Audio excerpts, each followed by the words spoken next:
Hello hi welcome to my YouTube channel home science Darpan में आप सभी का वेलकम है। आई होप आप सभी की प्रिपरेशन बहुत अच्छी चल रही है और आप लोग इस प्रिपरेशन को अपने कंटिन्यू रखिए। और इसी सीरीज़ में हम क्लास 9 की बुक कवर कर रहे हैं जैसे कि आपको पता है, और हमने लगभग 3 यूनिट कंप्लीट कर ली हैं और आज हम यूनिट 4 स्टार्ट करने जा रहे हैं और चैप्टर वाइज हम 13 स्टार्ट करेंगे। और बहुत इंपॉर्टेंट है एग्ज़ाम के पॉइंट ऑफ व्यू से, ये है फूड एंड न्यूट्रिशन का। और यहाँ आपको इस यूनिट से लगभग आप देखेंगे इसमें कितने तो पीक बाय क्यों हैं जो आए हुए हैं और आने के चांसेस बहुत ज़्यादा हैं। यहाँ से बेसिक बहुत अच्छे से क्वेश्चन आपका क्लियर हो जाएंगे। तो चलिए आज हम करते हैं स्टार्ट। फूड न्यूट्रिशन से रिलेटेड आज की टॉपिक है food materials, composition, classification and function. खाद्य पदार्थ, संगठन, वर्गीकरण तथा कार्य। देखिए ये चैप्टर थोड़ा हम 2-3 वीडियो में कवर करेंगे क्योंकि ये बहुत इम्पॉर्टेंट चैप्टर है और हम इसमें कोई भी सरसरी तौर पर हम नहीं देख सकते, हमें डीपली देखना है इस चैप्टर को। तो आप बहुत ध्यान से इसको देखिएगा। देखिए सबसे पहले प्रस्तावना दी है, उसके बाद भोजन की परिभाषा कि भोजन की परिभाषा क्या है, भोजन की प्रयोजन, संगठन, कार्बोहाइड्रेट, फैट, प्रोटीन, जल, खनिज, विटामिन्स, वनस्पति द्वारा खाद्य पदार्थ का संगठन, अनाज, दालें, मूलकंद, हरी सब्जियां, फल, मेवे, मसाले, शुगर, वनस्पति दूध, वनस्पति तेल, वनस्पतिक दूध और वनस्पतिक तेल। दूध व दूध से बने जो आपके खाद्य पदार्थ हैं, अंडा, मांस, मछली, जंक फूड और जो आपका प्रैक्टिस है वो। तो चलिए शुरुआत करते हैं। देखिए इससे पहले जिन लोगों ने मेरी वीडियो नहीं देखी है वो ज़रूर देख लें, वो आपको बहुत हेल्प करने वाली है किसी भी एग्ज़ाम में, चाहे वो आपका टीजीटी होम साइंस हो, पीजीटी होम साइंस हो। और जैसे कि आप सुन रहे हैं कि एलटी की भी वैकेंसी अपकमिंग ही है, तो हमें अपनी प्रैक्टिस करनी है। ऐसा नहीं होता है कि भाई जब हम वैकेंसी आ जाए तब प्रिपरेशन करें, तब हमारा होता है सिर्फ और सिर्फ रिवीजन और प्रैक्टिस का टाइम। तो आप वो ज़रूर देखें और मेरे चैनल को लाइक, सब्सक्राइब, शेयर करना ना भूलें।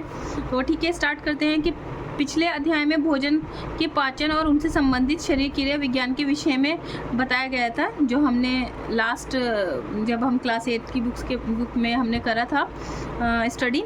उस विवरण से ये स्पष्ट है कि मनुष्य के उत्तम स्वास्थ्य के लिए, यानी कि उसकी अच्छी हेल्थ के लिए एक बैलेंस डाइट यानी कि संतुलित भोजन बहुत ज़्यादा इम्पॉर्टेंट है। संतुलित भोजन को समझने से पूर्व इसमें शामिल प्रमुख खाद्य पदार्थों से, जैसे क्या है कि हम बैलेंस डाइट को समझने से पूर्व हमें देखना है कि इसमें इम्पॉर्टेंट क्या है, क्या फूड है जो इम्पॉर्टेंट है। जैसे जस्ट लाइक अनाज, दालें, मेवे, सब्जी, फल, दूध से बने खाद्य पदार्थ, घी, मक्खन, तेल, मांस, मछली, अंडा आदि के संगठन, वर्गीकरण और कार्य को जानना आवश्यक है। प्रस्तुत अध्याय में इन्हीं सब का वर्णन किया गया है। जीवन की आधारशिला भोजन है। देखिए हमारी 3 ही बेसिक नीड है, रोटी, कपड़ा और मकान, जिसमें भोजन हमारी सबसे ज़्यादा प्राइमरी नीड में आती है। वास्तव में प्रत्येक जीव इसी के लिए क्रियाशील रहता है। प्रत्येक जीवधारी का मुख्य उद्देश्य इसे प्राप्त करना होता है, फिर हम ही क्यों इससे अछूते रहें। ये ऊर्जा का प्रमुख स्रोत है। क्या है ये? हमारे ऊर्जा के लिए प्रमुख रिसोर्स है। इसे प्राप्त करने के लिए हम प्रयत्नशील रहते हैं। अब थोड़ी सी डेफिनेशन देख लेते हैं। डेफिनेशन क्या है? भोजन वह ठोस और वह तरल पदार्थ है जो शरीर में जाकर पाचन, पोषण, चयापचय यानी कि मेटाबॉलिज्म के पश्चात शरीर को शक्ति प्रदान करता है, वृद्धि और विकास में सहायता करने के साथ साथ शारीरिक कार्यों को नियंत्रित करता है। देखिए वृद्धि और विकास के लिए प्रोटीन हो गया, ऊर्जा देने के लिए हमें कार्ब और फैट हो गया। तो ठीक है, आगे देख लेते हैं। भोजन का पचना आवश्यक है। ऊष्मा, ऊर्जा तथा शरीर के निर्माण कार्य के लिए सामग्री जुटाने से पूर्व भोजन ग्रहण करना तथा उसका पचना आवश्यक है। कि जब हमारा डाइजेशन ही नहीं होगा तो हमें उससे एनर्जी मिलेगी, ना हमें उसका हमारा डेवलपमेंट होगा। तो भोजन पचाने का कार्य परिवर्तनों का सिलसिला है जो भोजन को उस पदार्थ में परिवर्तन कर देता है जिससे शरीर को ऊर्जा और विकास तत्व प्राप्त हो, जिससे शरीर का संशोधन कार्य होता है। कहने का तात्पर्य यह है इसमें कि जब हम जो भोजन खा रहे हैं वो जाकर क्रियाएं होंगी, हमारा मेटाबॉलिक कहते हैं ना रेट अच्छा होगा तो जल्दी हमारा अच्छा डाइजेशन होगा, जैसे कि कार्बोहाइड्रेट ग्लूकोज में जाएगा, फिर ऐसे ही जो है वो प्रोटीन होता है तो वो अमीनो एसिड में उसकी सबसे छोटी इकाई होती है, तो वो हम उसका अच्छे से जो पाचन की जो डाइजेशन की प्रोसेस है अच्छे से होना। भोजन का प्रयोजन, मानव शरीर में भोजन का प्रयोजन इस तरह है कि शरीर के तापमान को बनाए रखना, श्वास संस्थान, रक्त प्रवाह, समस्त मानसिक मांसपेशियों की क्रियाओं के लिए शरीर को में गर्मी व तथा शक्ति प्रदान करना, शरीर की टूट फूट मरम्मत करना, जाहिर सी बात है नई कोशिकाओं की वृद्धि और अभिक्रिया में सहायक है। ठीक है, अब उसके बाद हम देख लेते हैं इसका वर्गीकरण। राष्ट्रीय पोषण संस्थान यानी कि निन के बारे में बात की गई है। अच्छा, निन का जो है वो हेडक्वार्टर कहाँ है ज़रा बताइएगा आप कमेंट बॉक्स में। ठीक है, 5 में डिवाइड किया है। कितने में डिवाइड किया है? 5 में इन्होंने इसको डिवाइड किया है। चलिए देख लेते हैं। समूह 1, समूह 1 में क्या है कि अनाज के दाने व उनसे बने पदार्थ, जो समूह 1 है उसमें, तो समूह 1 में हम देखते हैं कि चावल, गेहूं, रागी, बाजरा, मक्का, ज्वार, लाई, चिड़वा, गेहूं का आटा आदि आता है, मोटा अनाज। ठीक, इस समूह से, इससे हमें क्या मिलता है? ऊर्जा मिलेगा, प्रोटीन मिलेगा, कुछ फैट भी मिलेगा जो हमें दिखाई नहीं देगा। ठीक है, विटामिन्स मिलेंगे कि जैसे आपने देखा होगा कि जो चावल होती है, वो चावल एक विटामिन बी का बहुत अच्छा सोर्स है, और अगर उस पर से ज़्यादा पॉलिशिंग वगैरह कर दी जाती है तो वो उसका सब नष्ट हो जाता है। विटामिन B12, फॉलिक अम्ल और आयरन के रेशे आदि हमें प्राप्त होंगे। ठीक है, उसके बाद में दाल आ जाती है। पहले हमें क्या मिला? मोटा अनाज। फिर आ जाता है हमारे पास दालें, चना, उड़द, मूंग, राजमा, सोयाबीन, अरहर, मसूर, सूखी मटर, फलियाँ, सब इस तरह की चीज़ें हैं। इससे हमें क्या मिलेगा? प्रोटीन मिलेगा। ठीक है, इससे हमें प्रोटीन मिलेगा, प्रोटीन, फैट, और जो दिखाई न दे B1, B2, फॉलिक अम्ल, लोहा, लवण और रेशे प्राप्त होंगे। ठीक है, इससे हमें ये मिलेगा। उसके बाद में आ जाता है समूह 3।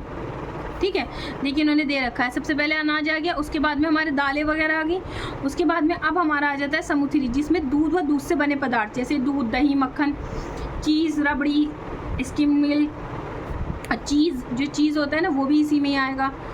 ठीक है, वसा और B2 कैल्शियम प्राप्त होता है, सॉरी।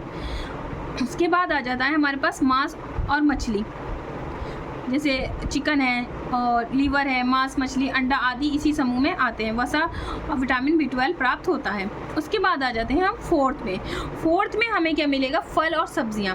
फल और सब्जियां में क्या क्या आपके सभी प्रकार के फल, आम, अमरूद, टमाटर, पपीता, संतरा, केला, मौसमी, खरबूजा, तरबूज, मतलब सभी इसी में आ जाएंगे। गाजर है, सब कुछ, और कैरोटीनॉइड, विटामिन C, जैसे कि आंवला वगैरह, नींबू, संतरा, रेशे प्राप्त होते हैं। सब्जियों में आपको पुदीना, चौलाई, पालक, गोभी, सब यही सारी सब्जियां, सरसों के पत्ते, फॉलिक अम्ल, कैल्शियम और आयरन के अच्छे सोर्स हैं। जैसे कि आपका बथुआ है, पालक है, आपको पत्तेदार सब्जियों में आयरन का एक अच्छा सोर्स रहता है। उसके बाद आ जाता है हम 5 में। 5th में क्या देखेंगे हम? 5th में अगर हम देखेंगे तो सबसे पहले ना वसा देखेंगे, चीनी देखेंगे, मक्खन, गुड़, वनस्पति घी, मूंगफली का तेल, सरसों का तेल और आपका ऑलिव ऑयल, नारियल तेल, इसमें सभी ये आएंगे। अच्छा, चीनी व गुड़ इसमें इनसे केवल ऊर्जा प्राप्त होती है। देखिए, हमें इनसे सिर्फ और सिर्फ ऊर्जा प्राप्त होती है, जबकि जो फैट है वो भी हमें ऊर्जा देता है। प्राप्त 5 भोज्य समूह का उपयोग आहार आयोजन करते समय करना अति आवश्यक है। अच्छा, आपने देखा इसको हम पिरामिड के तौर पे भी बनाते हैं, है ना? पिरामिड के तौर में भी पूछा जाता है कि सबसे पहले अनाज आ जाएगा, उसके बाद में हमारा जो है वो दालें आ जाएंगी, उसके बाद में हमारा मिल्क का आ जाएंगे प्रोडक्ट, उसके बाद में फल सब्जी आ जाएंगी। तो जो ये पोर्शन होता है ना सबसे छोटा वाला ऊपर, तो वो हमारा फैट और कार्बोहाइड्रेट से रिलेटेड आएगा। ठीक है, ये हो गया हमारा संगठन। अच्छा, एक चीज़ और है, ये तो हमने 5 पढ़ा है, कुछ में जो आधारभूत बेसिक में ना हमें 7 ग्रुप भी बताए गए हैं। 7 के बारे में भी जिक्र है और 11 के बारे में भी जिक्र है। 11 के बारे में जो करा था वो किया गया था डॉक्टर M स्वामीनाथन के द्वारा। जो कि जब हम ना फूड का एक अलग से मैं जब यूनिट पूरी स्टार्ट करूँगी तो हम डिस्कस करेंगे। तो मैं आपको बताना चाह रही थी कि जैसे कि सबसे पहले हम क्या लेंगे, उसके बाद में क्या है, ठीक है, तो हम डिस्कस करेंगे। मैंने आपको थोड़ा सा बता दिया है। भोजन का संगठन, तो भोजन का संगठन क्या है कि व्यवहार में आने वाले खाद्य पदार्थों को वैज्ञानिकों ने विश्लेषण करके देखा कि उनकी रचना कई प्रकार की रासायनिक अवयवों में हुई, जिन्हें भोजन के पोषक तत्व यानी कि न्यूट्रिएंट्स जो होते हैं, पोषक तत्व इस प्रकार हैं। क्या है हमारे न्यूट्रिएंट्स, चलिए देख लेते हैं। सभी को पता है, एक बार रिवीजन कर लेते हैं। कार्बोहाइड्रेट है, ठीक है, वसा है, तेल यानी कि चर्बी फैट्स, प्रोटीन है, हमारा वाटर है, हमारे मिनरल्स हैं और हमारे वाइटामिन्स हैं, ठीक है। अब कार्बोहाइड्रेट देख लेते हैं। कार्बोहाइड्रेट क्या है, ये कार्बन, हाइड्रोजन और ऑक्सीजन 3 तत्वों के संयोग से बना हुआ यौगिक है, एक कंपाउंड है। इसकी रासायनिक रचना की विशेषता यह है कि इसमें हाइड्रोजन के परमाणुओं की संख्या ऑक्सीजन के परमाणुओं की अपेक्षा जो है ना क्या है, दुगनी है। क्या है, जो आपका हाइड्रोजन है, हाइड्रोजन के परमाणु हैं, उनकी संख्या किससे ज़्यादा है, ऑक्सीजन के परमाणुओं की अपेक्षा जो है वो दुगनी है। अगर हम इसका फॉर्मूला देखते हैं तो C6H12O6 ये पूछा गया है, PYQ है, तो आप इसको ज़रूर कहीं नोट कर लें। और अगर इसका केमिकल में देखें, हम केमिस्ट्री में जो होता है तो उसमें होता है CnH2ON, ठीक है, ज़रूर आप इसको देख लें।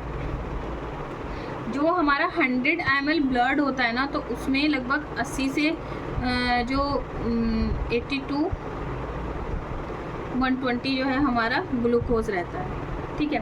और आगे देखते हैं हम इसका कि कार्बोहाइड्रेट क्या होता है, 2 प्रकार के होते हैं। एक तो होता है घुलनशील और एक होता है घुलनशील गन्ने की चीनी, अंगूर की चीनी, दूध की चीनी, फ्रैक्टोज।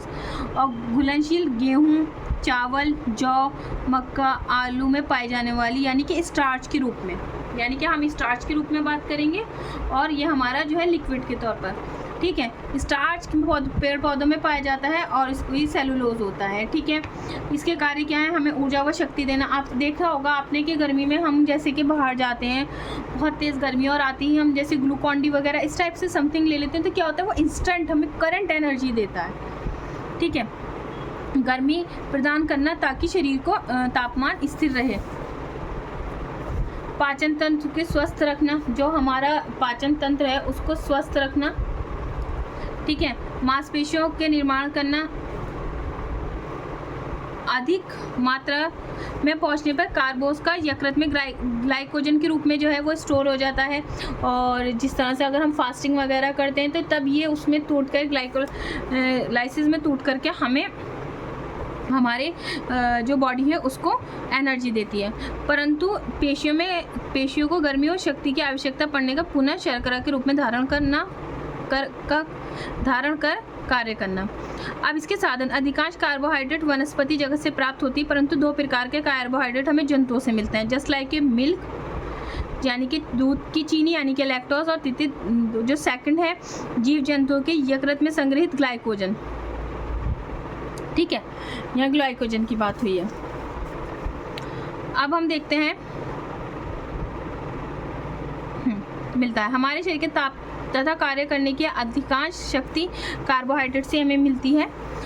शारीरिक श्रम करने वाले व्यक्तियों के लिए अत्यंत आवश्यक है, जो कि आपने देखा होगा जो लेबर से रिलेटेड काम करते हैं उनके बारे में बहुत इम्पोर्टेंट है। ये गुड़ है, कार्बोहाइड्रेट जो भोजन है अधिक सेवन करते हैं। कार्बोहाइड्रेट शरीर में पाचन क्रिया के पश्चात ग्लूकोज के रूप में रुधिर में विभिन्न अंगों तक पहुंचाया जाता है। ये ऑक्सीजन के साथ स्लो ऑक्सीडेशन की क्रिया करके ऊर्जा व ऊष्मा, एनर्जी और हीट उत्पन्न करती है। क्या करती है, एनर्जी और हीट जो है वो प्रोड्यूस करती है।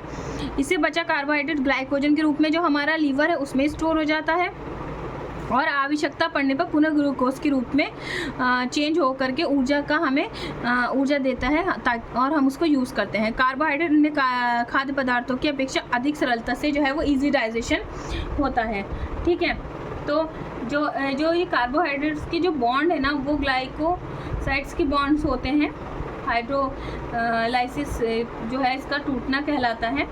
ठीक है, और एक प्रौढ़ व्यक्ति को लगभग 400 ग्राम कार्बोहाइड्रेट की आवश्यकता होती है, परंतु संतुलित आहार में कुल कैलोरी 50 से 60% जो है वो इसी की रहती है। जो हमारी भोजन थाली है ना, तो उसमें जो सबसे ज़्यादा पोषण रहता है वो इसी का रहता है।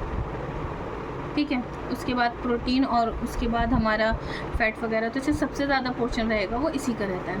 अधिक कार्बोज से क्या हानि होती है, चलिए देख लेते हैं कि अधिक प्रयोग भोजन में पचना नहीं तथा दस्त होने की और अधिक मात्रा में कार्बोहाइड्रेट ग्लाइकोजन के रूप में जो हमारे लीवर में स्टोर हो जाती है। अगर ज़्यादा स्टोर होगी तो जाहिर सी बात है मोटापा हमें देखने को मिलेगा। कुछ समय बाद ही ग्लाइकोजन वसा के रूप में त्वचा के नीचे जो हमारी एपिडर्मिस लेयर है उसमें जमा हो जाती है, जिससे मोटापा बढ़ने लगता है। थोड़ा मोटापे से शरीर भरा भरा सुंदर लगता है, परंतु अधिक मोटापे एक रोग की तरह हो जाता है। ठीक है, ओबेसिटी कहते हैं, और चुस्ती समाप्त हो जाती है, मतलब हम बिल्कुल भी एनर्जेटिक नहीं रहते हैं और क्या करते हैं, सुस्त रहते हैं। उसके बाद में हानि देख लेते हैं। अगर हम इसकी हानि देखें तो क्या होगा कि दुबले पतले त्वचा में झुर्रियाँ पड़ जाएंगी, आपकी बिल्कुल भी स्किन अच्छी नहीं रहेगी, स्किन आपकी खुरदुरी हो जाएगी, आंतरिक अंगों का विकास अवरुद्ध हो जाता है, शरीर का जो वेट है वो भी कम हो जाता है, और स्वास्थ्य में गिरावट आ जाती है, आलस्य आ जाता है, थकान का अनुभव होता है।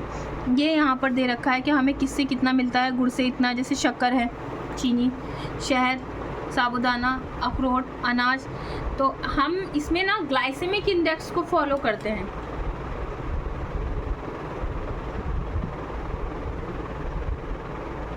है ना, होता है ना कि देखते हैं जब हम आपने देखा है कि जब हम वेट लूज़ करना चाहते हैं या इस तरह से कुछ, तो हम कहते हैं ना कि भाई ग्लाइसेमिक इंडेक्स देख लो, कि जिसका ग्लाइसेमिक इंडेक्स लो है वो अपनी आप डाइट में शामिल करें, क्योंकि जो इंस्टेंट होगा वो क्या होगा कि हमें फ़ौरन एनर्जी देगा। तो और उसके बाद में जो अगर जिसकी ग्लाइसेमिक इंडेक्स कम होगा तो वो क्या है कि स्लोली करके हमें एनर्जी प्रोवाइड करेगा। तो देखिए इसके बाद वसा स्टार्ट हो जाता है, जो कि मैं नेक्स्ट वीडियो में कवर करूँगी। वीडियो मुझे बहुत ज़्यादा बड़ी नहीं करनी, क्योंकि हमें इसको बहुत अच्छे से समझना है।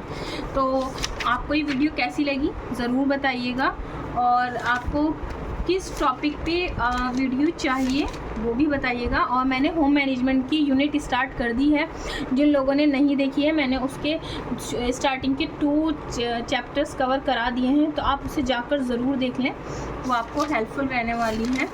ठीक है, अच्छा नेक्स्ट आप ज़रूर मुझे कमेंट करके बताइएगा कि जो अंगूर की शर्करा है, जो अंगूर की शर्करा है उसे हम किस में देखते हैं। थोड़े से ना आपका भी रिवीजन हो जाएगा। फर्स्ट ये बताइएगा कि ये ग्लूकोज है, फ्रैक्टोज है, या फिर ये आपका ग्लैक्टोज है। ठीक है, नेक्स्ट बताइएगा कि जो फ्रूट शुगर होती है वो कौन सी है। ठीक है, उसके बाद में आप बताइएगा हमें कि जो करंट एनर्जी का काम है वो क्या है। ठीक है, उसके बाद आप हमें बताइएगा जो कि आपका मिल्क शुगर है उसे हम क्या कहते हैं। आई होप आपको दिख रहा होगा। ठीक है, उसको क्या कहते हैं। और आप बताइए कि जौ की शर्करा कौन सी है, जौ की शुगर कौन सी है। उसके बाद आप बताइएगा कि टेबल शुगर हम किसे कहते हैं।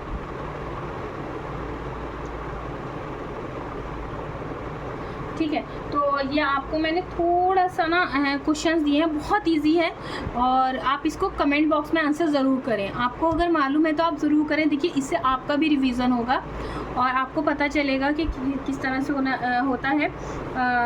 और उसके बाद में हम नेक्स्ट में जब डिस्कस करेंगे तो इसी तरह से जो है हम क्वेश्चंस को डिस्कस करते हुए चलेंगे, क्योंकि जो TGT है ख़ास करके उसमें आपका जो फूड एंड न्यूट्रिशन का जो